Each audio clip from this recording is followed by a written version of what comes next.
సొలొమోను రాసిన ప్రసంగి గ్రంథం 9వ అధ్యాయము 14-15 వచనాలు చూద్దాం. అయితే అందులో జ్ఞానము గల ఒక బీదవాడుండి తన జ్ఞానము చేత ఆ పట్టణమును రక్షించెను. అయినను ఎవరునూ ఆ బీదవానిని జ్ఞాపకముంచుకొనలేదు.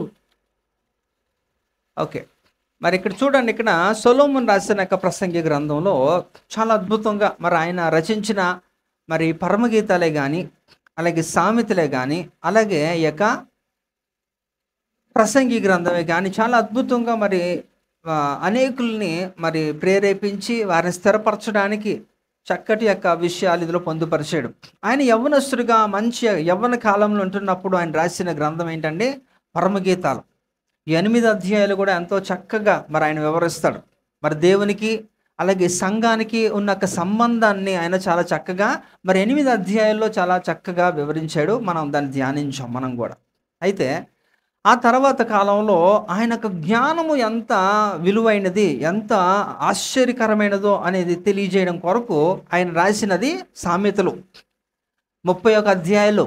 అందులో చాలా చక్కగా అనేక విషయాలు ఆయన పొందుపరిచాడు. దాన్ని బట్టి కూడా మనం నేర్చుకోవచ్చు. అలాగే ఆయన ఆఖరి యొక్క దశలో, ఆయన ఆఖరి కాలంలో వృద్ధుడుగా ఉంటున్న సమయంలో ఆయన రాసినది ప్రసంగి గ్రంథం. కానీ ఇక్కడ క్రోనాలజీ అంటారు, అంటే బైబిల్లో మనం చూస్తే ఒక ఆర్డర్ ప్రకారంగా ఉండవు. ఇప్పుడు మనం ఆది కాండం నుంచి ప్రకటన వరకు కూడా పాత నిబంధన కొత్త నిబంధన దాని యొక్క ఆర్డర్ ఇండెక్స్ మనకు తెలుసు. కానీ వాస్తవంగా అది కాదు.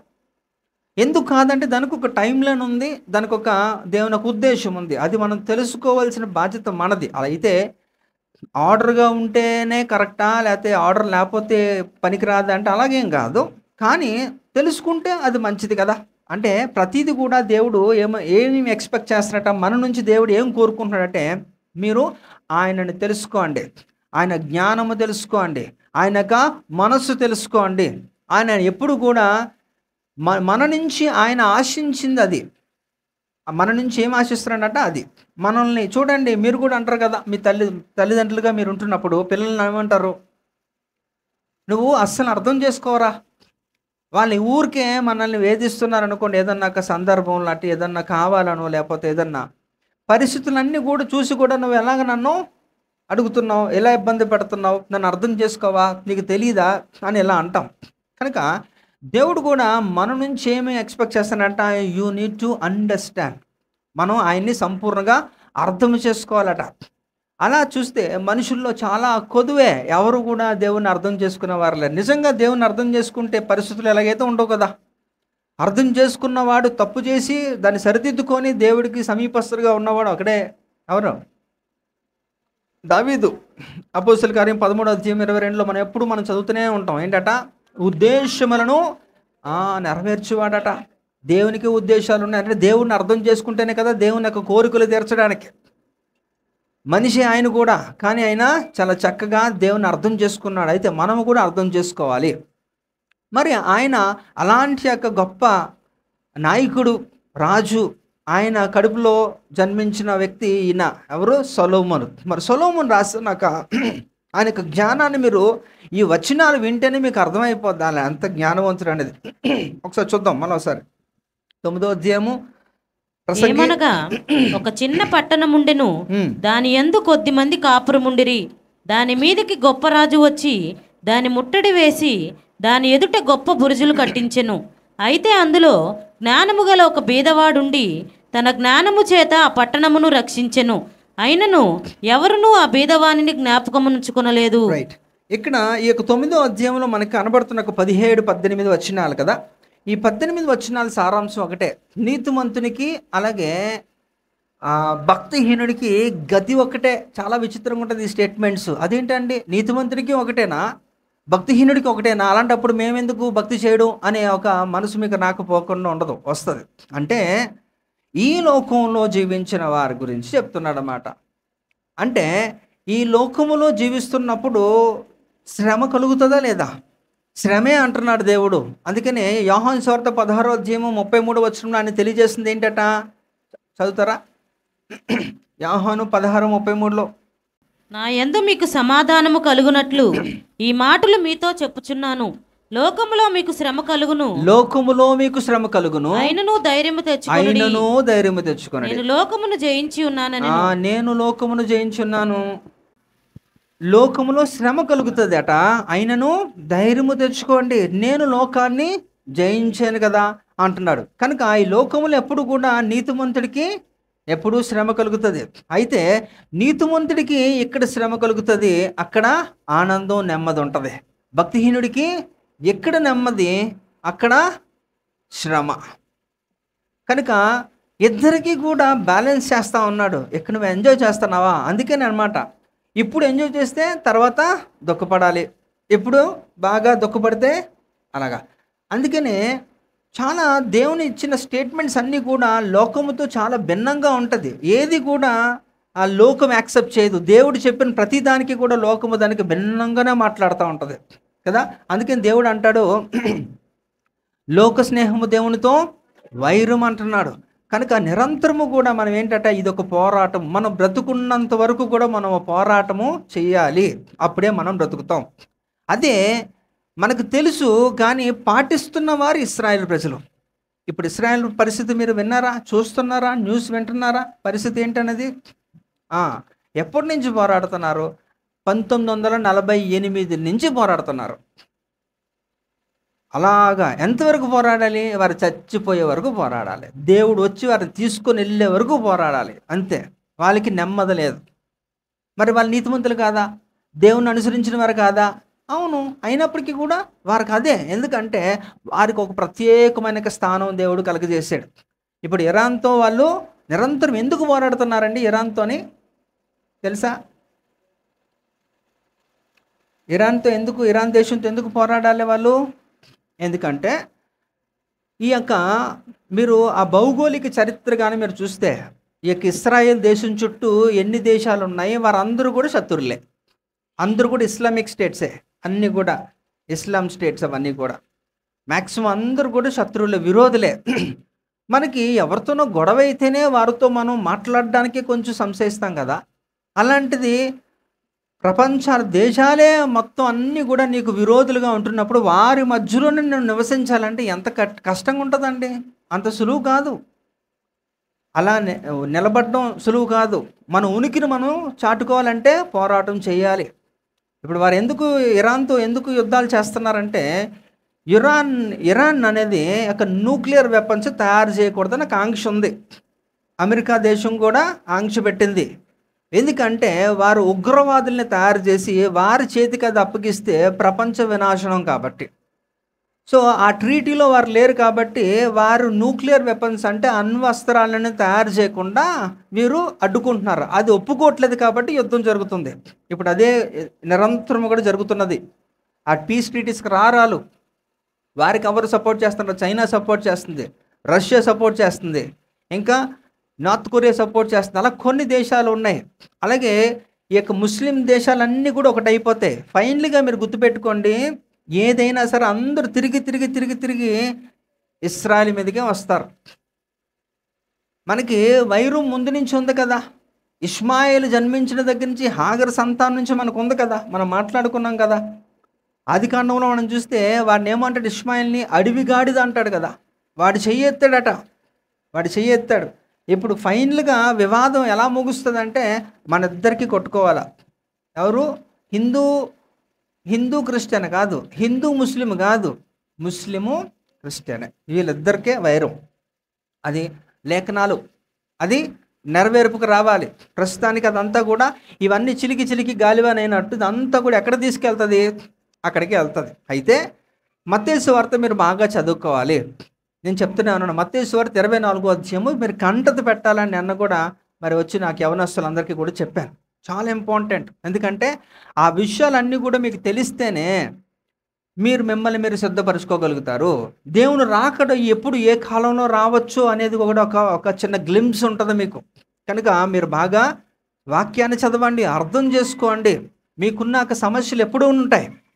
ఆ సమస్యలకు పరిష్కారం ఒకరోజు తీరిపోద్ది, గుర్తుపెట్టుకోండి. కనుక నిత్యత్వానికి వెళ్ళడమే మనకు ప్రధాన లక్ష్యం, అంతేనండి. ఫిలిప్పీ రాసిన పత్రిక 3వ అధ్యాయం 20వ వచనం ఏముంది? మన పౌరసత్వము పరలోకంలో ఉంది కదా. మనం అక్కడికి వెళ్ళాలంటే ఏం చేయాలి? అది స్వతంత్రించుకోవాలనుకుంటే ఈ భూమి మీద ఉంటున్నప్పుడే అది సాధ్యపడుతుంది. అక్కడికి వెళ్ళి ఏదో చేయడానికి లేదు, అన్నీ ఇక్కడే సెట్ చేసుకొని అక్కడికి వెళ్ళాలి. కనుక నిరంతరము కూడా మనం ఏం చేయాలట? పోరాటము చేయాలి. మన ఆత్మీయతను మనం కాపాడుకోవడానికి పోరాటం చేయాలి. అందుకనే కదా అపోస్తలుడు పౌలు గారు ఎఫెసీ రాసిన పత్రిక 6వ అధ్యాయము 12వ వచనంలో ఒక మాట అంటారు. ఏంటంట? మీరు పోరాడుతున్నది శరీరులతో కాదట. అక్కడ 4 కేటగిరీలు చెప్తున్నాడు. ప్రధానులు, లోకనాథులు, అంధకార దురాత్మల సమూహముతో నిరంతరము మనం పోరాడాలి. మనం పోరాడకపోతే మనము నీతిగా, పరిశుద్ధంగా మనము జీవించలేము ఈ లోకంలో. కనుక నిరంతరం ఇట్స్ స్పిరిచువల్ వార్ఫేర్, అది మనము చెయ్యాలి. అయితే ఇక్కడ చూస్తే ఈ ప్రసంగి గ్రంథకర్త సొలొమోను ఏం చెప్తున్నాడట? 9వ అధ్యాయంలో 14-15 వచనాల్లో సారాంశం మనం వింటే అక్కడ కొన్ని యొక్క విషయాలు తెలియజేస్తున్నాడు. ఇందులో ఏముందట? చిన్న పట్టణం అన్నది దాని గురించి ప్రస్తావన ఇచ్చాడు. ఇంకా గొప్ప రాజట, ఇంకేం చేశారట? భేదవాడట.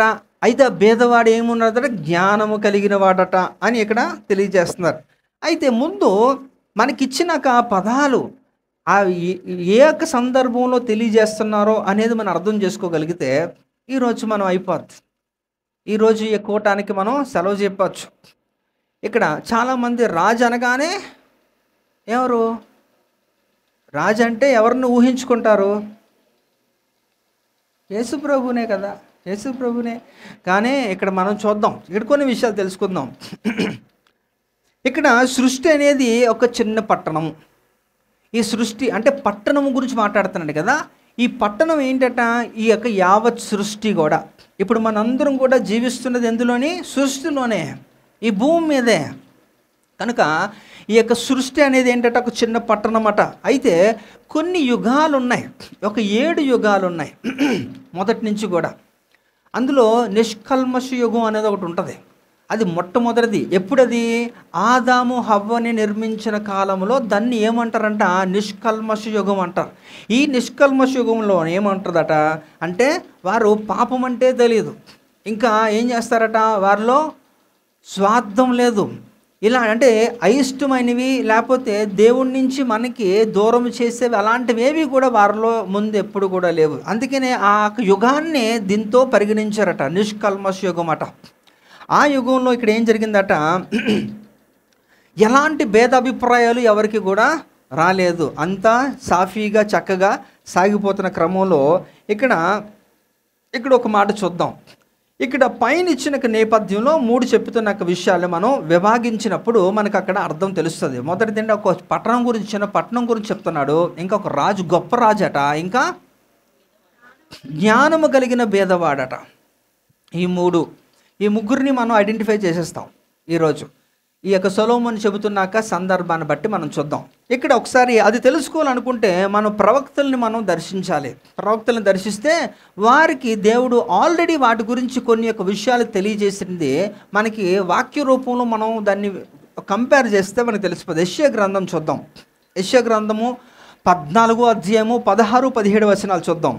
యెషయా గ్రంథము 14వ అధ్యాయము చూచువారు నిన్ను నిదానించి చూచుచు ఇట్లు తలపోయిదరు. భూమిని కంపింపజేసి రాజ్యములను వణికించిన వాడు ఇతడేనా? లోకమును అడవిగా చేసి దాని పట్టణములను పాడు చేసిన వాడు ఇతడేనా? తాను చెరపట్టిన వారిని తమ నివాస స్థలములను పోనీయని వాడు ఇతడేనా? చూసారా? ఇక్కడ సాధారణంగా ఏదన్నా పెద్ద విపత్తు లేదా భయంకరమైన సంఘటన ఏదైనా జరిగిందన్న అంటే మన అందరికీ కూడా ఒకలాంటి రిజిస్టర్ అయిపోయి ఉంటుంది మైండ్లో. ఇది దేవుడే చేశాడు అంటే. దేవుడు చేస్తాడు, చేయగలడు, సామర్థ్యత ఉంది. కానీ అన్ని సందర్భాల్లో దేవుడు చేయడండి.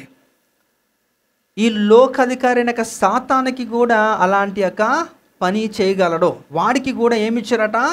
వాడికి కూడా శక్తులు ఉన్నాయి లేదా? వాడికి కూడా సూపర్ న్యాచురల్ పవర్స్ ఉన్నాయి, అతీత శక్తులు ఉన్నాయి. అయితే దేవుడు ఒకసారి కానీ ఏమన్నా సరే ఎవరికన్నా ఏదన్నా ఇస్తే మరలా అది త్వరగా తీసుకోవడానికి ఆయన ఇష్టపడ్డాడు. అయితే తీసుకోలేడంటే తీసుకోగలడు, కానీ తీసుకోడు సాధారణంగా. అందుకని దాని గురించి కూడా అపోస్తలుడు పౌలు గారు ఒక మాట తెలియజేస్తారు. చూడండి, రోమాపత్రిక 11వ అధ్యాయము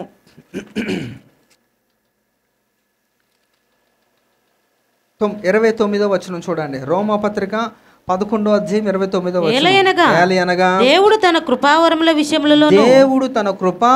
విషయములోను పిలుపు విషయములోను పశ్చాత్తాపపడడు. అది మ్యాటర్ అన్నమాట.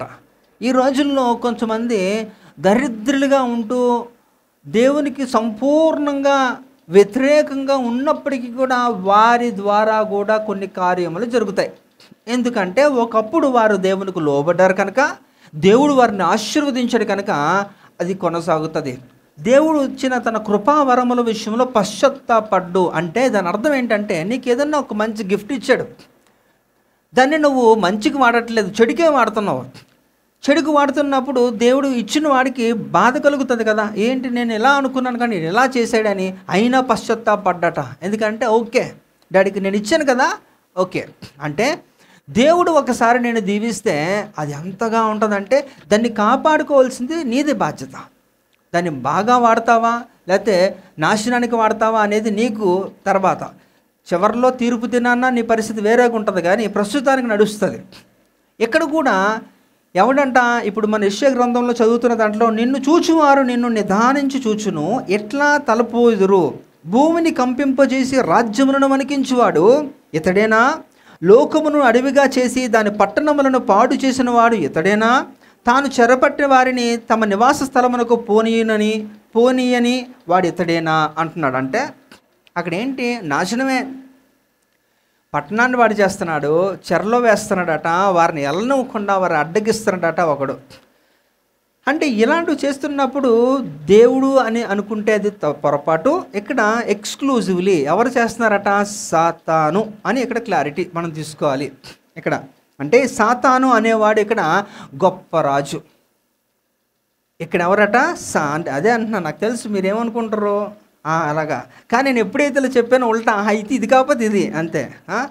ఇక్కడ సాతానుగా ఉన్నవాడు ఎవరట, గొప్ప రాజు. ఇక్కడ యేసు ప్రభు వారు కాదు. యేసు ప్రభు ఇలా నాశనం చేయడు, గుర్తుపెట్టుకోండి, వీడు నాశనం చేస్తున్నాడు. అయితే ఇంకా చూస్తే పట్టణాన్ని పాడు చేశాడు, అందరినీ తన స్వాధీనంలో ఉంచుకుంటున్నాడు. ఈరోజు మనం ఆలోచిస్తే ఇక్కడ ఎవరండి లోకాధికారి? ఈ లోకమంతా వాడిదే కదా లోకాధికారి. వాస్తవంగా దేవుడు ఎవరికి ఇచ్చాడండి ఈ లోకం మీద అధికారం, ఆ పెత్తనం ఎవరికి ఇచ్చాడు? ఎవరు? మన మొట్టమొదటి మానవుడైన ఆదాముకు దేవుడు తనక ఈ యొక్క అధికారాన్ని అంతటినీ కూడా ఈ భూమిని ఏలమంటున్నాడు. ఆదికాండం 1వ అధ్యాయం 28వ వచనంలో కదా ఏమంటున్నాడు, అది అక్కడ ఆశీర్వదించి వారికి అధికారం ఇచ్చాడు. చదవండి అమ్మా త్వరగా. ఆదికాండం 1వ అధ్యాయం 28. దేవుడు వారిని ఆశీర్వదించి ఎట్లనగా ఫలించి అభివృద్ధి పొంది విస్తరించి భూమిని నిండించి దాన్ని లోపరుచుకొనుడి. ఏంటంటే భూమిని లోపరుచుకోవడం అంటే మనం ఏం చేయాలట, భూమిని మనము స్వతంత్రించుకొని దాన్ని ఏలాలట మనం. దేవుని ఉద్దేశం అది. అలాంటి గొప్ప అధికారము ఎవరికి ఇచ్చారట, మన పూర్వీకుడైన ఆదాముకి ఇస్తే ఆయన ఏం చేశాడు, ఇది నువ్వు నాకు ఇచ్చావు కదా, నువ్వు నన్ను అడక్క, నేను ఎవరికన్నా ఇచ్చుకుంటాను అన్న రీతిలోని వాడు చేసినాక చిన్న తప్పిదం వల్ల ఏమైపోయిందట, అధికారము పోయింది. అధికారం పోయి ఎక్కడికి వెళ్ళింది, పోనీ మంచి వాడి దగ్గరికి వెళ్ళిందా? నో. ఇగో ఈ గొప్ప రాజు అని పిలువబడుతున్న సాతాను దగ్గరికి వెళ్ళిపోయింది. ఆ రోజు నుంచి యేసు ప్రభు వారు మరలా సంఘాన్ని భూమి మీద నుంచి తీసుకొని వెళ్ళిపోయే వరకు కూడా వాడి అధికారము, వాడి పెత్తనం ఇక్కడే జరుగుతుంది. మీరు గమనిస్తే 2వ దశలోనిక పత్రికలో మనం చూసాం కదా, 2వ అధ్యాయంలో మనం చూసాం ఏంటట, ఎవరు అడ్డగిస్తున్నారట? నో, ధర్మ విరోధిని ఎవరు అడ్డగిస్తున్నారు? పరిశుద్ధాత్ముడు ఇంకా సంఘము. పరిశుద్ధాత్ముడు సంఘము ఇద్దరు కూడా ఏం చేస్తారట, ఎవరిని అడ్డగిస్తున్నారంటే ధర్మ విరోధిని. అయినప్పటికీ కూడా వాడి కార్యములు మాత్రం అలా జరుగుతూనే ఉన్నాయి. వాడు కనిపించట్లేదు కానీ వాడి కార్యములు ఈ భూమి మీద జరగడానికి కారణం ఏంటంటే దేవుడు తను ఇచ్చిన కృపావరములో ఆ దీవెన వాడిలో ఉండడం బట్టి, దేవుడు తీసుకోకుండా ఉండడాన్ని బట్టి ఏం చేస్తున్నట జరుగుతూనే ఉన్నాయి. కానీ వాడి రాకడ తథ్యము అంటే వాడు త్వరగా వస్తున్నాడు. యేసు ప్రభు త్వరగా వస్తున్నాడా? యేసు ప్రభు ఎలాగైతే త్వరగా వస్తున్నాడో వాడు కూడా త్వరగా వాడి క్రియలు ముగించాలి అనేది వాడి యొక్క కోరిక. అయితే ఇక్కడ మొట్టమొదటిగా గొప్ప రాజు ఎవరండి? సాతాను ఇక్కడ గొప్ప రాజుగా కనబడుతున్నాడు. ఇంకా మనం చూస్తే ఇక్కడ చూద్దాం 2 కొరింథీ పత్రిక 8వ అధ్యాయము 9వ వచనాన్ని కూడా చూస్తే చూడండి, మనం చాలాసార్లు చదివాం. కృపను ఎరుగుదురు కదా, ఆయన ధనవంతులై ఉండి మీరు తన దారిద్ర్యము వలన ధనవంతులు కావాలనని మీ నిమిత్తము దరిద్రుడాయను. మీ నిమిత్తము ఆయన దరిద్రుడాయను అంటున్నాడు. అంటే ఇక్కడ ఎవరండి? ఇక్కడ యేసు ప్రభు వారు ఐశ్వర్యవంతుడు, ధనవంతుడు. అలాంటి వాడు మన నిమిత్తం ఆయన దరిద్రుడైపోయాడట. ఎందుకని? మనలను ధనవంతులుగా చేయడానికి. అంటే ప్రజెంట్ ఆయన కండిషన్ ఏంటి? ఆయన పొజిషన్ ఏంటి? Is a poor man. అవునా? ఆయన భేదవాడు. ఇక్కడ ప్రసంగి గ్రంథకర్త చెప్తున్నాడు ఏంటంట, జ్ఞానవంతుడైన భేదవాడు కదా. ఆయనకి ఎంత భేదవాడో నేను ఇప్పుడు చూపిస్తాను. యేసు ప్రభువు ఎంత భేదవాడు అంటే మత్తయి సువార్త చూద్దాం. మత్తయి సువార్త 8వ. అందుకు యేసు నక్కలకు బొరియలను ఆకాశ పక్షులకు నివాసములు కలవు, మనిషి కుమారునికి తలవాల్చుకొనుటకైనను స్థలము లేదని అతనితో చెప్పెను. అంటే ఎంత భేదవాడండి? ఆయనకు ఒక ఇల్లు లేదు, ఒక స్థలం లేదు, ఇల్లు లేదు, స్థలం లేదు, ఏమీ లేదు. ఎంత భేదవాడంటే ఆఖరికి ఆయన సృష్టించిన సృష్టిలో ఆయనకే స్థలం లేకుండా పోయింది కదా. ఆఖరికి ఈ జంతువులు, పక్షులు వాటికన్నా ఒక నివాస స్థలాలు ఉన్నాయి. ఇక్కడ నక్కలకు బొరియలు ఉన్నాయట, ఆకాశ పక్షులకు గూడులు ఉన్నాయట. కానీ మనిషి కుమారుడు తల వాల్చుకోవడానికి కూడా చిన్న స్థలం కూడా లేకపోయిందట. అంటే ఎంత భేదవాడండి? ఆ భేదరకం ఎందుకు అనుభవించాలట? నీ నిమిత్తము, నా నిమిత్తము. అంతేనా? అంతే. కనుక ఇక్కడ కనబడుతున్న భేదవాడు యేసు ప్రభువారు. ఇంకా ఇతను ఎంత జ్ఞానవంతుడో కూడా ఇప్పుడు నేను తెలియజేస్తాను మీకు. ఆయన ఎంత భేదవాడు అంటే ఆయన తన మహామహిమను అంతటిని కూడా వదులుకొని, మనకి ఫిలిప్పీ రాసిన పత్రిక 2వ అధ్యాయము 6-8 వచనాల్లో ఆయన మహిమ ఏంటి, ఆయన ఏ రీతిలో రిక్తునిగా చేసుకుని వచ్చాడో కూడా ఒకసారి చూద్దామా. ఆయన దేవుని స్వరూపమును కలిగిన వాడయుండి దేవునితో సమానముగా ఉండుట విడిచిపెట్టకూడని భాగ్యమని ఎంచుకొనలేదు గాని మనుషుల పోలికగా పుట్టి దాసుని స్వరూపమును ధరించుకొని తను తానే రిక్తునిగా చేసుకొనెను. మరియు ఆయన ఆకారమందు మనుషుడిగా కనబడి మరణము పొందినంతగా, అనగా శిలువ మరణము పొందినంతగా విధేయత చూపిన వాడై తను తాను తగ్గించుకొనెను. అదే అన్నమాట. యేసు ప్రభు వారు ఆయన సిచ్యువేషన్ ఏంటి, ఆయన స్టేటస్ ఏంటి? ఆయన ఎంతో ఉన్నతంగా మహామహిమలో నిత్యము కూడా దూతల చేత పరిశుద్ధుడన్న పొగడబడుతున్న అద్వితీయ సత్య దేవుడు కదా. అలాంటి యొక్క స్థితి నుంచి ఆయన ఎలాంటి స్థితికి మారిపోయాడు అంటే మరణము వరకు కూడా తాను రిక్తునిగా చేసుకొని చనిపోయేంత వరకు కూడా ఆయన అంతగా తగ్గించుకున్నాడు. అలా తగ్గించుకొని యేసు ప్రభు వారు ఈ లోకానికి ఒక పసి బాలుడుగా వచ్చాడు. వచ్చినప్పుడు కూడా ఆయన పొత్తుగుడ్డలతో చుట్టారు. అంటే పాత వస్త్రాలు కదా, పాత వస్త్రాలతో చుట్టి ఎక్కడండి పరుండి చేశారట? ఒక చిన్న పశువులు పాక దగ్గరలో అక్కడ పెట్టి, అక్కడ ఎంత భయంకరంగా ఉంటుందండి. ఏ ఒక్కరు ఇక్కడ ఎంత కటిక బేదరాలైనప్పటికీ కూడా తన పిల్లల్ని పశువుల పాకలకు అంటదండి? ఎవరన్నా కంటారా? కంటరు కదా. కానీ ఇక్కడ యేసు ప్రభుకి ఎందుకంటే ఆ దుస్థితి? జస్ట్ ఒకటే, ఎందుకంటే ఆయన నిన్ను నన్ను ధనవంతుని చేయడానికి, ఇంకా సమస్త లోకం అందరూ కూడా ఆయన గురించి తెలుసుకోవాలి, ఆయన గురించి రావాలి. ఇప్పుడు ఏదో ఏ 5 స్టార్ హోటల్లో పుట్టాడు అనుకోండి, ఏ 7 స్టార్ పుట్టాడు అనుకో, ఎవరు వెళ్తారు అక్కడికి? ధనవంతులే వెళ్తారు, మనం వెళ్ళలేం కదా. కానీ ఇలాంటి స్థలాల్లో ఎవరన్నా రాగలరు, అవునా? సో దేవుని యొక్క ఉద్దేశం చాలా గొప్పది. అంటే ఇక్కడ ఎందుకు చెప్తున్నానంటే ఆయన దరిద్రుడైపోయాడట, గట్టిగా భేదవాడు. ఇక్కడ సొలొమోను చెప్తున్నాడు ఏంటో, ఆ భేదవాడు కానీ జ్ఞానవంతుడు. ఆయన నక్కలకి బొరియలు ఉన్నాయట, ఆకాశ పక్షులకి గూడులు ఉన్నాయట, కానీ ఆయనకి మనిషి కుమారుడికి తల వాల్చుకొనటికే స్థలమే లేకపోయే. కనుక మనం గుర్తుపెట్టుకుందాం, ఇక్కడ ఇవన్నీ కూడా ఆయన యొక్క మహిమ ఏంటో మనం చూసాం. ఇంకా మనం చూస్తే 2వ తిమోతి పత్రికలో కూడా మనం చూస్తాం కదా, అరే అక్కడ ఏంటట 6వ అధ్యాయము 16వ వచనం, 1 తిమోతి అనుకుంటా, 1 తిమోతి 6:16లో ఎవరు సమీపింపరని తేజస్సులో ఆయన మాత్రమే వసించుచు అమరత్వము గలవాడై ఉన్నాడు. మనుషులలో ఎవడునూ ఆయనను చూడలేదు, ఎవడునూ చూడనేరడు. ఆయనకు ఘనతయు శాశ్వతమైన ప్రభావమును కలిగియుండును గాక. అదండి కదండి, మనుషుల్లో ఏ ఒక్కరు కూడా నో మ్యాన్ కెన్ అప్రోచ్ అంటది ఇంగ్లీష్లో. అంటే ఏ మనిషి కూడా ఆయన దగ్గరికి సమీపించలేడు, వెళ్ళలేడు, అసలు సాధ్యం కాదు అని ఆయనకి తెలుసు. కాబట్టే ఆయనే తన మహామహిమనంతటిని విడిచి ఈ లోకానికి మన దగ్గరికి రావడానికి ప్రధానమైన కారణం కదా, మనకు తెలుసు కదా. అంటే ఆయన అన్ని వదులుకొని నీ దగ్గరికి వస్తే, ఒక దరిద్రుడైపోయి స్థలము కూడా లేకుండా ఇబ్బంది పడుతూ నీ దగ్గరికి వస్తే నువ్వు సింపుల్గా తృణీకరించేస్తున్నావే. ఆయన త్యాగ ఫలితమే కూడా నువ్వు అర్థం చేసుకోవట్లేదే. అదే కదా ఈరోజు బాధ, ఎంత బాధ.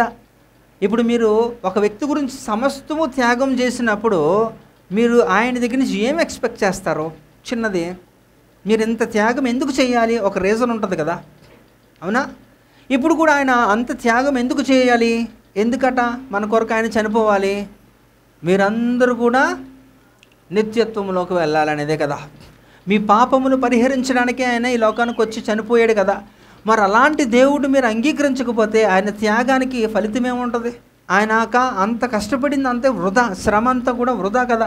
కనుక మీరు ఆలోచించండి, ఈ యొక్క గొప్ప రాజు అనేవాడు ఏం చేస్తాడట, ఈ పట్టణం అనే సృష్టిని కైవసం చేసుకొని వాడి చేతుల్లోకి తీసుకొని ఏం చేస్తాడట, మొత్తం అంతటిని కూడా కంపితులు చేస్తున్నాడట, భయకంపితులు చేస్తున్నాడట, వణికిస్తున్నాడట, అంతటిని కూడా పాడి చేస్తున్నాడట ఈ యొక్క పట్టణం అంతటినీ కూడా.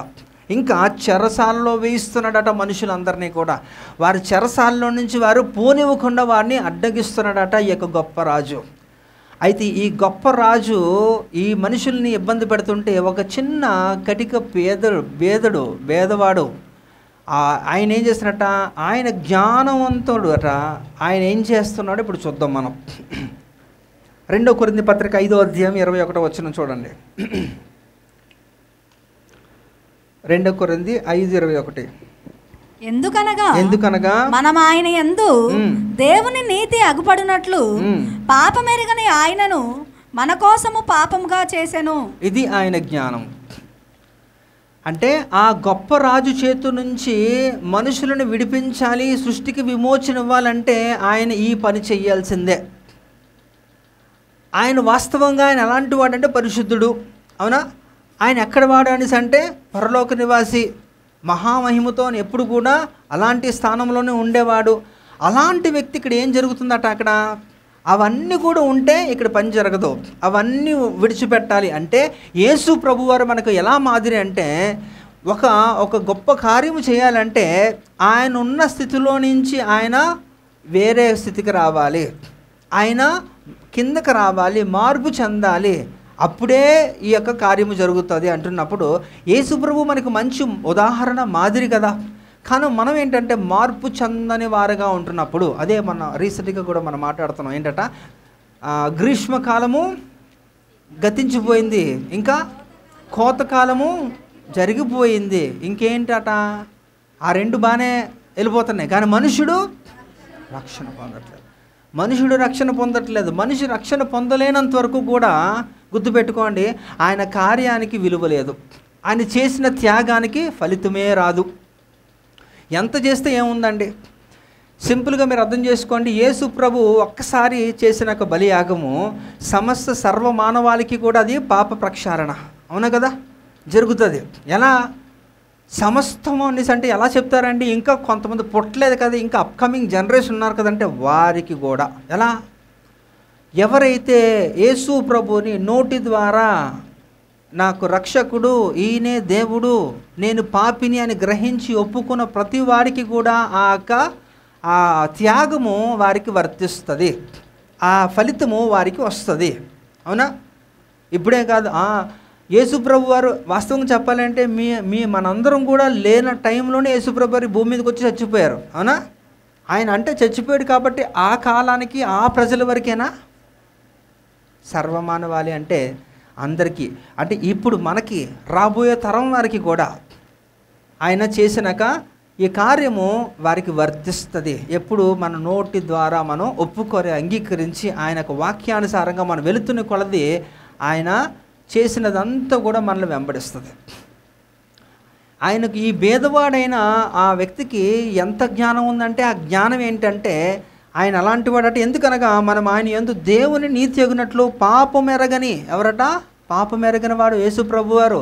ఆ విషయానికి వస్తే యోహాను సువార్త 8వ అధ్యాయం 46వ వచనంలో ఒక లోకానికి ఒక ఛాలెంజ్ విసురుతున్నాడు కదా, నాలో పాపం ఉంటే ఎవరన్నా స్థాపించగలరా, చూపించండి. Any man can establish a sin in me అని ఒక మాట లోకానికి ఒక ఛాలెంజే కదా. కనుక ఏ ఒక్కరు కూడా అంతటి యొక్క ధైర్య సాహసాలు ప్రదర్శించలేదు. వాస్తవంగా ఏదో ఎక్కడో చెప్పడం కాదు, వారి మధ్యలో ఉంటూ కూడా ప్రతి వారి గురించి ప్రతి వారు పాపే అనే వాక్యం చెబుతున్నప్పుడు, ధర్మశాస్త్రం చెబుతున్నప్పుడు, ఆ ధర్మశాస్త్ర పరిశోధకులుగా ఉంటున్నాక పరిసయ్యులే కానీ, సద్దూకలే కానీ, శాస్త్రులే కానీ, ఇంకా ఇక యోధా మత పెద్దలు ఎవరైనప్పటికీ కూడా వారందరూ మధ్యలో ఉంటూనే దేవుడు ఈ యొక్క స్టేట్మెంట్ ఇచ్చాడు కదా. ఎవరు మాట్లాడలేదు. కారణం ఎవరైనా ఉంటే కదా మాట్లాడడానికి. ఎవరికి కూడా దమ్ము సరిపోలేదు ఆ రోజు. కనుక అందరూ కూడా ఆ వ్యభిచారంలో పట్టబడిన ఒక స్త్రీని తీసుకొచ్చినప్పుడు కూడా అక్కడ కూడా యేసు ప్రభుని మోషే ధర్మశాస్త్రాన్ని పట్టుకొని ఆయన్ని శిక్షించాలనుకున్నారు. ఎందుకంటే ఈ యొక్క వ్యభిచారంలో పట్టబడిన స్త్రీని ఎలాంటి శిక్ష ఇవ్వాలి? రాళ్ళతో కొట్టి చంపాలి కదా మోషే ధర్మశాస్త్రం ప్రకారంగా. ఇప్పుడు ఈయన దగ్గరికి వచ్చినప్పుడు ఈయన ఎలాంటి తీర్పిస్తాడు? దాన్ని అమలు చేస్తాడా? ఇంకేం చేస్తాడు? ఒకళ్ళు అమలు చేస్తే పర్వాలేదు, ఒకళ్ళు అమలు చేయకపోతే ఈయన్ని మేము రాళ్ళతో కూడా చంపేయచ్చు అనే ఒక ఆలోచనతోనే కదా వచ్చారు. కానీ గట్టిగా మాట్లాడితే అక్కడ జరిగిందేమీ లేదు. మీరు ఆలోచించండి. అక్కడ ఆ లోతుగా మీరు అధ్యయనం చేయగలిగితే అక్కడ ఏమీ జరగలేదు. కేవలం యేసు ప్రభువుని ఒక కార్నర్ చేయడానికి, యేసు ప్రభువుని పట్టుకొని శిక్షించాలి, చంపాలి అనే ఉద్దేశంతోనే ఒక నాటకం అది అంతా కూడా అలా చేసుకొచ్చారు. అయితే ఇక్కడ యేసు ప్రభు వరకు తెలుసు. అందుకని ఆయన ఏం చేస్తున్నాడట? వంగి ఏం రాస్తున్నాడట? నేల మీద ఏం రాస్తున్నాడండి? యేసు ప్రభు ఏదో రాస్తున్నారట కదా. ఏం రాస్తున్నారు ఆయన? తండ్రి వీరేం చేస్తున్నారో వీరు ఎరుగురు కనుక వీరికి క్షమించు అని రాశారా?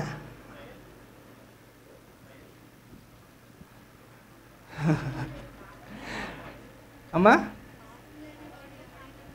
ఆయన అన్నది అది రాసింది ఏంటని అడుగుతున్నాను నేను.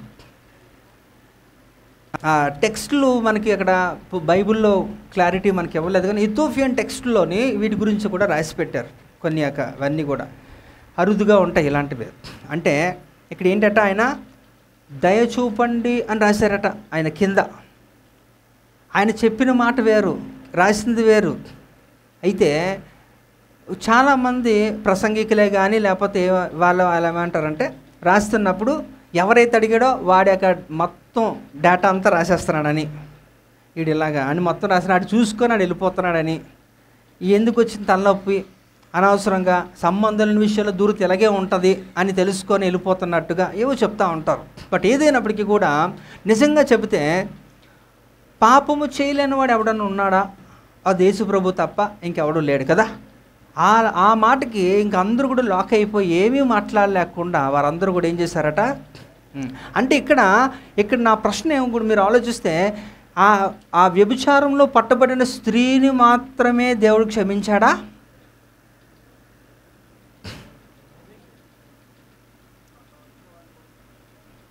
ఆ స్త్రీ మీద ఫిర్యాదు చేసిన వారిని సైతము దేవుడు క్షమించాడు, అంతే కదా. వాళ్ళదే కాదు, నీది కూడా ప్రాబ్లం ఉంది కనుక నిన్ను కూడా నేను వదిలేస్తున్నాను. మరి అదే కదా దయ చూపించాడు యేసుప్రభు వారు కదా. యేసుప్రభు ఎంతగా క్షమాపణకి ఒక బ్రాండ్ అంబాసిడర్ అనమాట. చక్కగా ఏది చేసినా అంత చక్కగా, అంటే ఆయనకు జ్ఞానాన్ని గురించి మీకు చెప్తున్నాను. ఆయన ఎంత అనంతమైన జ్ఞాని. ఆయన గురించి యోబు ఏం మాట్లాడతాడట? యేసుప్రభు గురించి, దేవుడి గురించి అగోచరుడు, అంటే గోచరము కానివాడని, నా మేధస్సుకి అర్థం కాదు అని. కనుక అనంతమైన జ్ఞానము కలిగిన వాడు. ఈ జ్ఞానము కలిగిన వాడు చేసిన ఒక ఎత్తు ఏంటంటే ఆ యొక్క గొప్ప రాజు చేతిలో నుంచి ఈ యొక్క ప్రజలను సృష్టిని విమోచించాలంటే నేను ఇక కార్యము చేయాలి.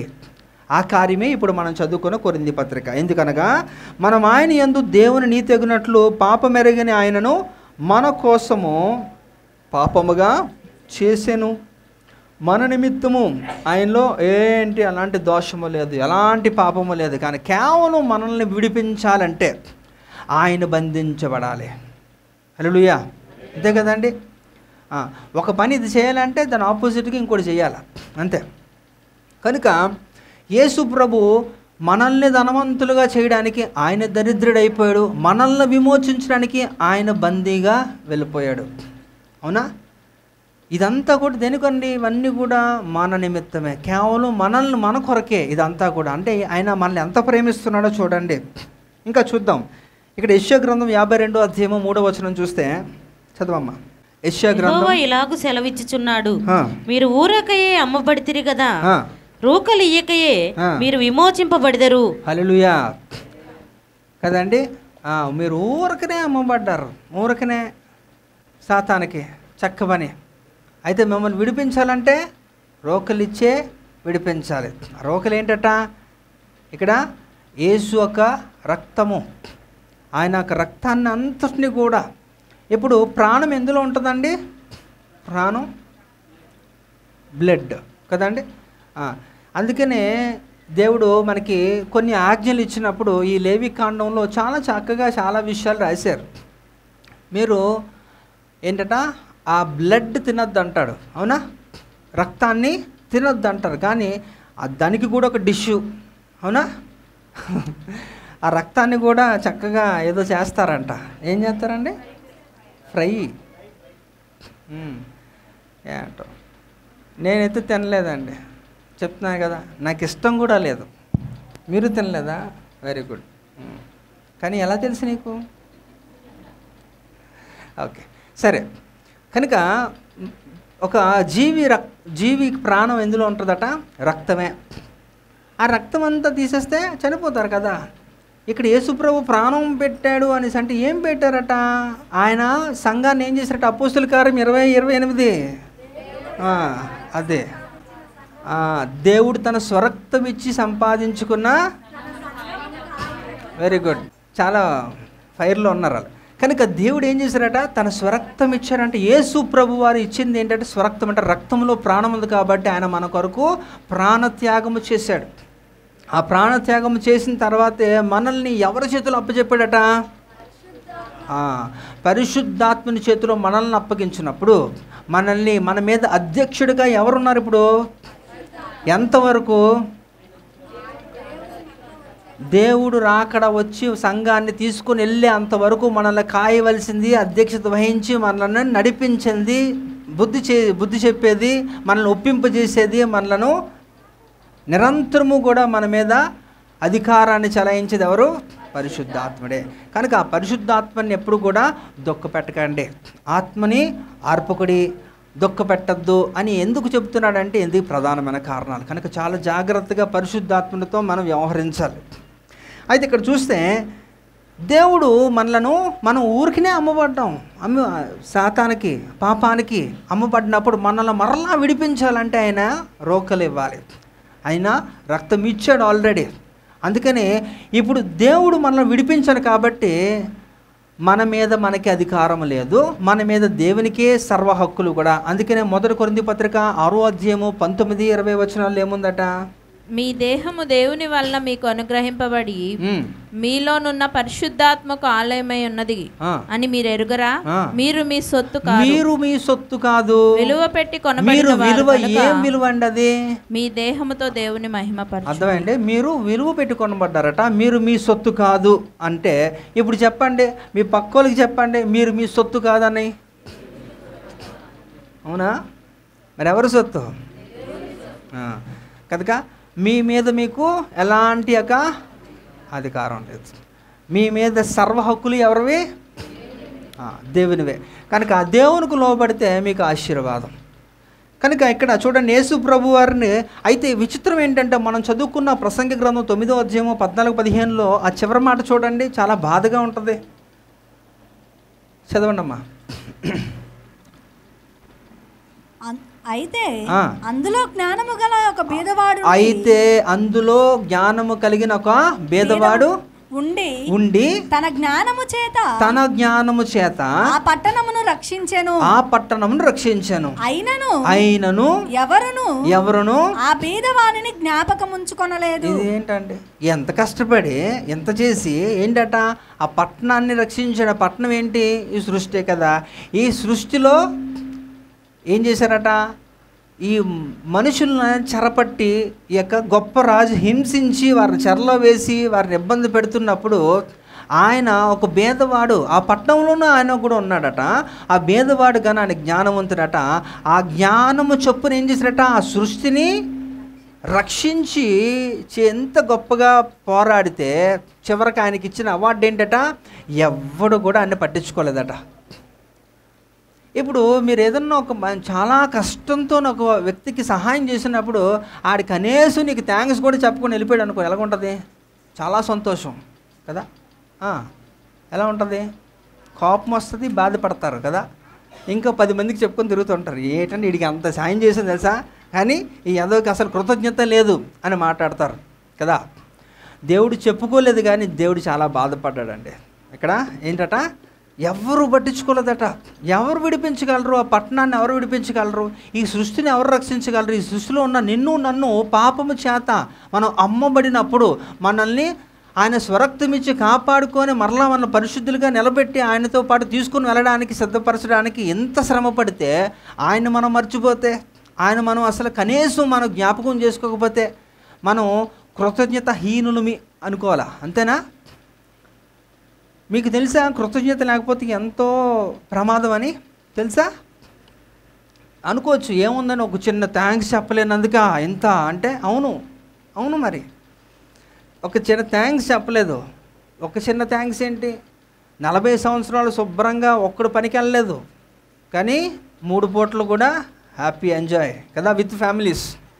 అంత చక్కగా దేవుడు పోషిస్తున్నప్పుడు అలాగా అందరూ నడుచుకొని వచ్చి దేవుడిని పైపెచ్చి తిట్టుకుంటూ దేవుడు నియమించిన సేవకుడి మీద గొనుగుతూ ఉంటున్నప్పుడు దేవుడు ఏం చేశాడు? ఒరే మీకు మిమ్మల్ని ఏం చేయాలరా నేను అని చెప్పి ఒక్క దేవుడు ఒక విజిల్ వేసాడట. సర్పాల్లారా ఒకసారి రండి, అందరికీ కూడా ఒక విజ్ఞప్తి చేశారట. ఏమన్నట? మీకు నచ్చినట్టు కుట్టి పారేయండి, అంతే అయిపోయింది. సంఖ్యాకాండంలో మనం చూసాం కదా, ఒక చిన్న విజిల్ వేసి ఒక చిన్న ఆజ్ఞ చేసానట. అవి రెచ్చిపోతున్నాయట. ఇంకా శుభ్రంగా ఎవడికి నచ్చినట్టు శుభ్రం కుట్టేస్తాను అందరినీ. ఆ కుట్టి చచ్చిపోతున్నారు, కొంతమంది ఏడుస్తున్నప్పుడు మరలా వాళ్ళందరూ కూడా వచ్చి మోషే మీద ఏడుస్తుంటే మోషే చూసి బాధపడి మరలా ఆయన వెళ్ళి దేవుడి దగ్గరికి వెళ్ళి, దేవా ఏంటి పరిస్థితి ఇంత భయంకరంగా ఉంది అంటున్నప్పుడు దేవుడు ఏం చేశాడట? మరలా ఒక ఆల్టర్నేటివ్ ఒక ఆలోచన చెప్పాడు. ఏంటది? తాపకరమైన ఒక సర్పము ఏం చేయాలట? ఒక బ్రాస్ ఎత్తడి సర్పాన్ని చేయించి దాన్ని పైకెత్తు చూపించు, ఎవడైతే దాన్ని నిదానించి చూస్తాడో వాడు బ్రతుకుతాడు అని ఒక మాట చెప్పాడు. ఆ మాటకి ఆయన చేయించి తీసుకొచ్చి పెట్టి చేసినప్పటికీ ఆఖరి నిమిషంలో ఉంటున్న వారు, చచ్చిపోయే పరిస్థితులు ఉన్నవారు, నొరగోలు కూడా వచ్చేస్తున్నాడు కొంతమందికి. అలాంటి వారు కూడా అలా నిదానించి చూసినప్పుడు వాడు బతికేశాడు. హల్లెలూయా. అంటే దేవుడు ఎంత కరుణామయుడు చూడండి. అంటే కోపం ఉంది కానీ ఆయన ప్రేమ కరుణ చాలా ఎక్కువ ఉంది. అందుకని కోపపడ్డానికి ఆయన నిదానిస్తాడట. అవునా? కొంచెమే అంటే త్వరగా కోపపడ్డైనా కనుక దేవుడు మనం ఎప్పుడు కూడా మనం ఆయన చేసిన త్యాగాన్ని కానీ ఇవేవి కూడా. అయితే వారికి ఎందుకంటే ఆ పరిస్థితి వచ్చింది? ఇశ్రాయేలు ప్రజలకి దేవుడు చేసిన కార్యములను వారు అది జ్ఞాపకము చేసుకోకుండా కృతజ్ఞత హీనులుగా ఉన్న వారిని ఆకుల వలె రాల్చేశాడు. అవునా? ఎండుటాకుల వల్ల ఎగిరిపోయేట వాళ్ళంతా కూడా. కారణం ఏంటంటే మీరు అర్థం చేసుకోండి, కృతజ్ఞత అనేది చాలా గొప్పది. ఆ కృతజ్ఞత అది ఎంత గొప్పదంటే దాని గురించి కూడా ఇక్కడ చెప్తాడు చూడండి. 1 దశలోనిక పత్రిక 5వ అధ్యాయము 16, 17, 18 ఆ కలిసి ఉంటాయి. అందులో ఒక చెక్ మాట ఉంటుంది చూడండి. ప్రతి విషయమునందు కృతజ్ఞతాస్తుతులు చెల్లించుడి. ఈలాగు చేయుట యేసుక్రీస్తునందు మీ విషయము దేవుని చిత్తమట. సింపుల్ కదా. దేవుని చిత్తము మనం జరిగించాలంటే చాలా ఉంటాయి, కానీ ఇది కూడా ప్రధానమైనది. ఏంటట? కృతజ్ఞత కలిగిన వారు. కృతజ్ఞత లేకపోతే దేవుడు సింపుల్గా లేపేస్తాడు కదా. చాలామంది పోయారు అక్కడ. కనుక గుర్తుపెట్టుకోండి, ఇది చాలా ఇంపార్టెంట్. అయితే ఇక్కడ విషయానికి వస్తే మీరు ఆలోచించండి. ఇక్కడ ఆ గొప్ప రాజు నుంచి ఆ పట్టణాన్ని విడిపించి ఆ చెరలో ఉన్న ప్రజలను విడిపించినప్పటికీ కూడా ఆ భేదవాడైనాక ఏం చేశారట? జ్ఞానవంతుడు ఎంతో శ్రమపడి ఎంతో చేస్తే కూడా ఒక్కడు కూడా పట్టించుకోలేదట. They are least bothered. అంతే, ఎవరు కూడా పట్టించుకోలేదు ఆ రాజుని. ఈరోజు కూడా నేను అంటాను ఇక్కడ, నిజంగా నా రాజుని నువ్వు పట్టించుకుంటున్నావా? మీకు కృతజ్ఞత ఉందా? ఎందుకంటే మీరందరూ కూడా ఒక పరిస్థితి ఏంటి? ఎఫెసీ రాసిన పత్రిక 5:8 ఎలా ఉన్నామట? మనము పూర్వమందు మనందరము కూడా చీకటిలో ఉన్నాం కదా. చదవండి అమ్మా. మీరు పూర్వమందు చీకటి అయి ఉంటిరి, ఇప్పుడైతే ప్రభువునందు వెలుగై ఉన్నారు. అదనమాట. పూర్వమందు చీకటిలో ఉన్నాము, కానీ ఇప్పుడైతే ప్రభువునందు వెలుగై ఉన్నామట. హల్లెలూయా. కనుక ఆ దేవుడు మనలను ఆశ్చర్యకరమైన వెలుగులోకి ఆయన పిలిచాడు కదా. ఎప్పుడు కూడా మనం ఊహించలేదు కదా మనం ఎలా అయిపోతామని. కానీ మనల్ని దేవుడు ఎన్నుకున్నాడు, ఆయన పిలుచుకున్నాడు. ఆయనక రక్షణను మనకి ఒక వస్త్రముగా ధరింపజేశాడు. కనుక మనం జీవితకాలం అంతా కూడా ఆయనకి ఎలా ఉండాలట? కృతజ్ఞతాస్తుతులు చెల్లించి రుణస్థులుగా మనం ఉండాలి. అవునా కదా? కానీ నీకు ఎవడో ముక్కు మొహం తెలియనోడికి ఏదైనా చిన్న సాయం చేస్తేనే ఆడెవడో తెలియదు, కానీ ఆడికి చిన్న థ్యాంక్స్ చెప్పేస్తాం. కానీ మన కొరకు ఇంత చేసిన త్యాగం చేసిన ఒక దేవుని మాత్రం మనము థ్యాంక్స్ చెప్పడానికి ఎందుకో సంశయిస్తూ ఉంటారు. కనుక మీరు ఆలోచించండి, మీరు చేస్తుంది సరైనది కాదు. దేవుడు మన కొరకు చేసిన ఏ త్యాగము కూడా వృధాగా పోవడానికి వీలు లేదు. హల్లెలూయా. వీలు లేదంటే వీలు లేదు. చెప్పండి పక్క వాళ్ళకి, వీలు లేదని. ఏంటి? దేవుని త్యాగము వృధాగా పోవడానికి వీలు లేదనండి.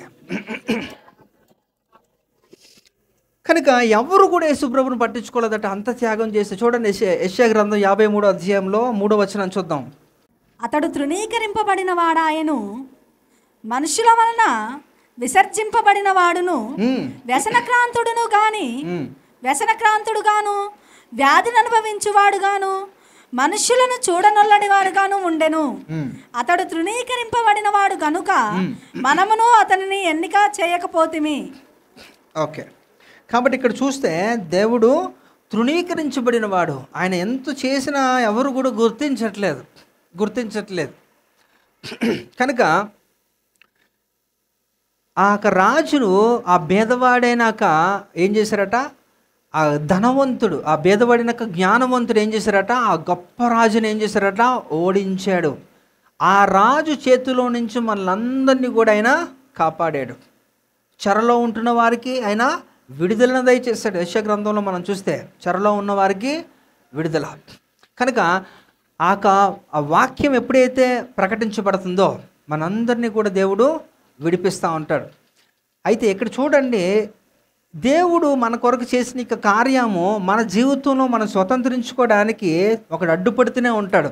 ఎందుకు ఆడు అంత కంగారు పడుతున్నాడు అంటే వాడికి తెలుసు, ఇంకా మనకు తెలియకపోవచ్చు, ఆ టైం లైన్ మనకు తెలియకపోవచ్చు, కానీ వాడికి సంపూర్ణంగా తెలుసు. చక్కగా వాడికి మంచి వాక్యం మీద మంచి అవగాహన కలిగిన వాడు ఎవడాడు? ఆ గొప్ప రాజు.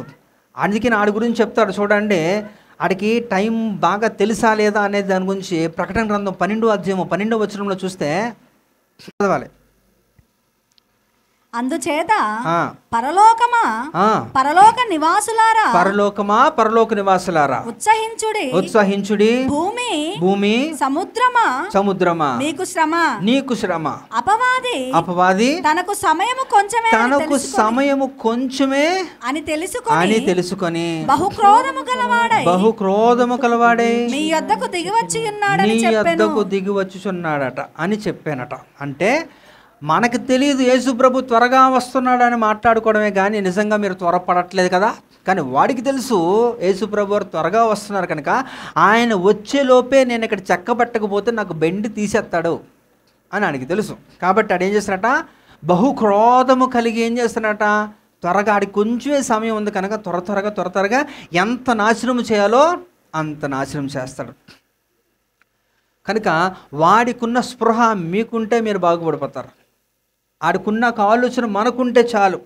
కనుక నేను చెప్తున్నాను కదా, సమయం మనకి ఎక్కువ లేదని తెలుసుకోండి. సమయం కొంచెం అంటున్నప్పుడు దాన్ని సరిగ్గా యూటిలైజ్ చేసుకోవాలా. అందుకనే పదే మనలాంటి బ్యాచ్ అక్కడ ఉన్నారేమో ఎఫ్ఎస్సి సంఘంలో. అందుకనే ఎఫ్ఎస్సిలో ఆయన చెప్తారన్నమాట 5వ అధ్యాయంలో ఏం చెప్తారట, 15వ వచనంలో, గనక మీరు సమయమును పోనీయక సద్వినియోగము చేసుకొనుచు అజ్ఞానుల వలె కాక జ్ఞానుల వలె నడుచుకొనున్నట్లు జాగ్రత్తగా చూచుకొనుడి. అదనమాట ఏంటట. సో సమయం ఎక్కువ లేదు, ఉన్న సమయాన్ని మాత్రం సంపూర్ణముగా మనం వినియోగించుకుందాం. అజ్ఞానుల వలె కాక జ్ఞానుల వలె. మనకి జ్ఞానం ఎలా వస్తుంది అంతే. అది భయభక్తులు కలిగి ఏంటట, జ్ఞానముకు మూలం అంటే దేవునికి భయపడి దేవుని యొక్క విధానాల్లో మనం ముందుకెళ్తున్న కొలది మనము జ్ఞానము సంతరించుకుంటాం.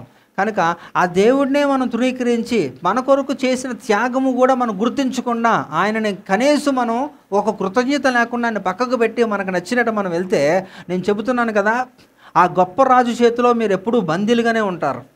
మీరు చెర నుంచి విడిపించబడరు. ఇంకేంటట, మీకు విమోచన లేదు, ఏమీ లేదు. ఇన్ఫ్యాక్ట్ ఏమంటే ఆయన చేసిన ఎవరు ఆ భేదవాడు జ్ఞానము చొప్పున చేసిన త్యాగ ఫలితము కూడా మీకు వర్తించదు. నిజంగా యేసు రక్తము చాలా కాస్ట్లీనా, చాలా శక్తివంతమైనదనా?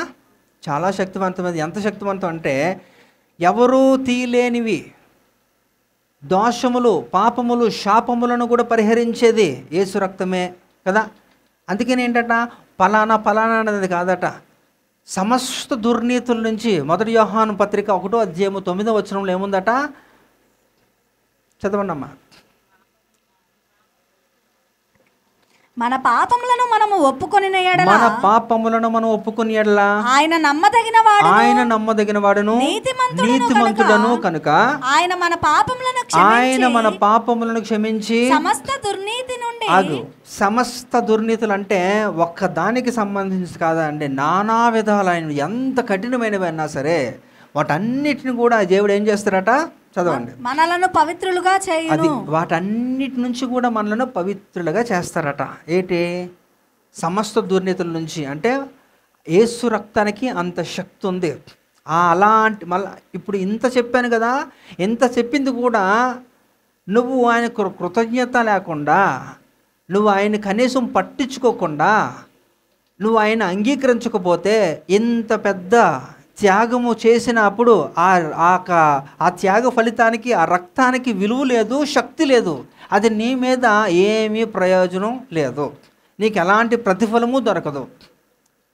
మరలా చెప్తున్నాను, యేసు ప్రభుని నోటి ద్వారా ఒప్పుకోవాలి.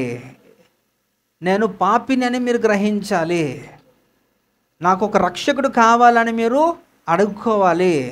అప్పుడే ఆయన మీ హృదయంలోకి వస్తాడు. ఎప్పుడైతే నువ్వు ఆయన అనే సొంత రక్షకుడిగా అంగీకరిస్తావో, నువ్వు ఆయన కుమారుడిగా చేయబడతావో, ఆయన యొక్క ఆజ్ఞల్ని శిరస వహిస్తావో, ఆయన నీకు ఇచ్చిన ఒక గొప్ప ఒక అథారిటీ ఏంటో తెలుసా? యోహాను సువార్త 1వ అధ్యాయము 12వ వచనంలో ఏం చెప్తుందట, మనకి ఇవ్వబోయే అధికారం ఏంటట, చూడండి ఒకసారి. యోహాను సువార్త 1:12, తనను ఎందరు అంగీకరించుదురో వారందరికీ అనగా తన నామమందు విశ్వాసించు వారికి దేవుని పిల్లలగుటకు ఆయనకు అధికారము అనుగ్రహించెను. హల్లెలూయా. కదండి, మనకు అధికారం అట. ఏంటంటే దేవుని పిల్లలమైపోతున్నామట మనం. ఇప్పుడు దేవుడు అంటే ఆయన ఎంత శక్తివంతుడు. మరి ఆయన పిల్లలుగా మనకు ఒక స్థానం ఇచ్చినప్పుడు, అధికారం ఇచ్చినప్పుడు, even you will also have the same authority and power. అవునా? అంతటే శక్తివంతులుగా మనం కూడా ఉంటాం. ఇదంతా జరగాలంటే ఇదంతా చెయ్యాలి. ఒక వ్యక్తి మన కొరకు నిరంతరము ప్రయాసపడుతున్నాడు, పోరాడుతున్నాడు అంటున్నప్పుడు ఆ వ్యక్తికి నిరంతరము కూడా మీరు కృతజ్ఞతాపూర్వకులై ఉండాలి. అంతేకాకుండా ఏం చేయాలట, ఆయనను మనం గ్రహించాలి, పట్టించుకోవాలి. కానీ అక్కడ ఎవడు పట్టించుకోలేదట. అవునా? ఎవడు పట్టించుకోలేదు. ఈ లోకం తీరే అంత, కానీ ఈ లోకంలో మనం ఉన్నప్పటికీ కూడా మన తీరు మారాలి. హల్లెలూయా. మనము వారితో పాటు చేరిపోకూడదు. మీరు చాలా డిఫరెంట్ అలా ఉండాలి. జనాలు చూసినప్పుడు, అన్యులు చూసినప్పుడు నిజంగా వీరిలో క్రీస్తు కనిపిస్తున్నాడే అనుకోవాలి. కేవలం ఆదివారమే కనబడకూడదు, రెస్ట్ ఆఫ్ ద డేస్ కూడా అలా కనబడాలి. కనుక ఇప్పుడు చదవండి ఒకసారి, మరొకసారి ప్రసంగి గ్రంథం 9వ అధ్యాయము 14-15 వచనాలు. ఏమనగా ఒక చిన్న పట్టణం ఉండెను, దాని యందు కొద్దిమంది కాపురం ఉండిరి. దాని మీదికి గొప్ప రాజు వచ్చి దాని ముట్టడి వేసి దాని ఎదుట గొప్ప బురుజులు కట్టించెను. అయితే అందులో జ్ఞానము కలిగిన బేదవాడుండి తన జ్ఞానము చేత ఆ పట్టణమును రక్షించెను. చేశాడు. అయినను ఎవరును ఆ బీదవానిని జ్ఞాపకం ఉంచుకొనలేదు. అది కనుక మనం అయితే అలా చేయకుండా మనం ఏం చేద్దామట, ఆ జ్ఞానవంతుడు ఎవరో మనకు తెలుసు. ఆ జ్ఞానవంతుడిని మనం ఏం చేయాలట, గుర్తించి ఆ జ్ఞానము చొప్పున మనము కూడా ముందుకు మన జీవితాలను మనం నడిపించుకోవడానికి ఆ జ్ఞానవంతుడినే మన సహాయం కోరుకోవాలి. ఇది చాలా విచిత్రంగా ఉంటుందండి. అంటే ఏదైనా సరే మనల్ని మనం సొంతంగా మనం నిలబడడానికన్నా, మనం నడవడానికన్నా, నమ్మడానికన్నా ఏదన్నా మళ్ళీ ఆయనే. నాకు ఇది చాలా ఆశ్చర్యంగా ఉంటుంది. ముందు ఒక ట్యాగ్ లైన్ ఉంటుంది, విశ్వాసమును బట్టి అని ఉంటుంది. కానీ మళ్ళీ లాస్ట్లోకి వచ్చినాక అక్కడ స్టేట్మెంట్ మారిపోద్ది. ఎఫెసీ రాసిన పత్రిక 2వ అధ్యాయం 8వ వచనంలో చూడండి, అక్కడ ఏముందో, మీరు విశ్వాసము ద్వారా, అదిగోండి చూడండి, అక్కడ ఫస్ట్ స్టేట్మెంట్ చూడండి, మీరు విశ్వాసము ద్వారా కృపచేతనే రక్షింపబడి ఉన్నారు. అంటే విశ్వాసము మనకు ఉన్నప్పుడు, ఆయన కృప తోడైనప్పుడు మనం రక్షించబడతాం అనేది ఒక స్టేట్మెంట్. ఇది మీ వలన కలిగినది కాదు, దేవుని వరమే. మళ్ళీ లాస్ట్లో చూడండి, ముందు అలా అంటున్నాడు, దేవుని వరమే. అంటే ఇవేమీ కాదు, ఫైనల్గా ఆయన కృపే నిరంతరము నిలుస్తుంది. హల్లెలూయా. కనుక దేవుడు మన కొరకు ఏం చేసినా, మనం ఏది చెయ్యాలనుకున్నా సరే ఆయన కృపతో లింకు, ఆయన ద్వారానే అన్నీ కూడా చేయగలుగుతాం తప్ప సొంతగా ఆలోచనలతో మనం ఏమీ చేయలేము. అందుకనే ఒక్క మాట చెప్పి నేను ముగించేస్తాను. సామెతల గ్రంథం 3వ అధ్యాయము 5-6 వచనాల్లో కూడా చూస్తే అక్కడ కూడా సొలొమోను దీని గురించి చిన్న వివరణ ఇస్తున్నాడు. మన మార్గములు సరళం అవ్వాలంటే, సఫలీకృతం అవ్వాలంటే ఏం చేయాలి అంటున్నాడు. నీ స్వబుద్ధిని ఆధారము చేసుకొనక నీ పూర్ణ హృదయముతో యెహోవా యందు నమ్మకముంచుము. నీ ప్రవర్తన అంతటి యందు ఆయన అధికారమునకు ఒప్పుకొనుము. అప్పుడు ఆయన నీ త్రోవలను సరళము చేయును. నీ త్రోవలను సరళము చేస్తారట. అంటే ఇక్కడ ఎన్ని కండిషన్స్ ఉన్నాయి కానీ ఆ కండిషన్స్ అన్ని అనవసరం, కానీ ఇది నా త్రోవలు మాత్రం స్ట్రైట్ అయిపోవాలి అనేదే మనకు ఆలోచన. అది అప్పటికి జరగదండి, మర్చిపోండి. ఏందట, నీ ప్రవర్తన అంతటి మీద ఆయన అధికారం ఉండాలట. ఇంకా నీ స్వబుద్ధిని నువ్వు ఆధారం చేసుకోనకూడదట కదండి. ఇది ఎవరికి ఇష్టం? ఏంటంటే మాకు మాత్రం జ్ఞానం లేదంటారా, మేము డెసిషన్స్ తీసుకోకూడదా అంటే తీసుకోండి, కానీ అది దేవుని యొక్క ఆధీనంలో ఉండాలి. దేవుడు దానికి పర్మిషన్ ఇవ్వాలి, అనుమతించాలి. అప్పుడు మీరు ఏం తీసుకున్నా ఆయన చేస్తాడు. సో చాలామంది ఏం చేస్తారంటే సొంత నిర్ణయాలు ఎక్కువ తీసుకుంటారు. 1-2 మేబీ మీకు అనుకూలంగా నడుస్తుంటాయి కాబట్టి పర్వాలేదు అనుకుంటారు. కానీ గుర్తుపెట్టుకోండి, దావీదు అంతటి రాజే నిరంతరము కూడా ఆయన దేవుని యొక్క సన్నిధిలో ఏం చేసేవాడట, విజ్ఞాపన చేసి ఒక ఎంక్వైరీ చేసేవాడట, విచారణ చేసేవాడట. అప్పుడు మాత్రమే ఆయన వెళ్ళేవాడు. ఆయనకి లేదా సామర్థ్యత లేదా, శక్తి లేదా, బలం లేదా, జ్ఞానం లేదా, అన్నీ ఉన్నాయి కానీ అవన్నీ కూడా వేస్ట్ అనుకున్నాడు. మరి అలాంటి యొక్క గొప్ప రాజుకే అలాంటి దుస్థితి ఉంటున్నప్పుడు మీ పరిస్థితి ఏంటి? అసలు కంపేర్ చేయకూడదు కదా. కనుక గుర్తుపెట్టుకోండి, ఈ యొక్క గొప్ప రాజు, ఈ లోకాధికారి నిరంతరము కూడా మన మీద అధికారం చలాయించి మనల్ని విడిపించడానికి యేసు ప్రభు వస్తున్నప్పుడు మనల్ని ఇంకనూ చెరలోనే ఉంచాలని చూస్తున్నాడు. చెరలో నుంచి మీరు విడిపించబడాలంటే మీరు ఏం చేయాలట, ఆయనను ఆశ్రయించినప్పుడు మాత్రమే జరుగుతుంది. ఎవరైతే ఆశ్రయించరో మీరు చెరలోనే మగ్గిపోతారు యుగయుగాలు కూడా. విమోచన అనేది ఎప్పటికీ కూడా ఉండదు.